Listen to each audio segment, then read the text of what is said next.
ভারতের একতরফা সিন্ধু পানি চুক্তি স্থগিত করার বিষয়টি ওয়াশিংটনের কাছে তুলে ধরতে ফেডারেল সরকারকে আহ্বান জানায় পাকিস্তানের পানি সম্পদ বিশেষজ্ঞরা। পাকিস্তানের সংবাদ মাধ্যম ডনের এক প্রতিবেদন বলছে, শনিবার যুক্তরাষ্ট্রের সহায়তায় ভারত ও পাকিস্তান যুদ্ধবিরতিতে পৌঁছানোর পর এই বিষয়টিতেও ট্রাম্প প্রশাসনের সাহায্য চাইছেন তারা।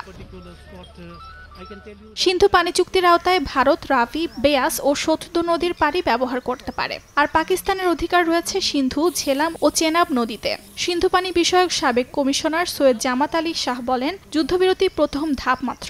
এখন দরকার যুক্তরাষ্ট্র সহ বিশ্ব শক্তিকে সম্পৃক্ত করে পানি চুক্তির পুনর্বহাল পূর্ণ নিশ্চিত করা, যাতে ভারত ভবিষ্যতে আর এমন সিদ্ধান্ত না নিতে পারে।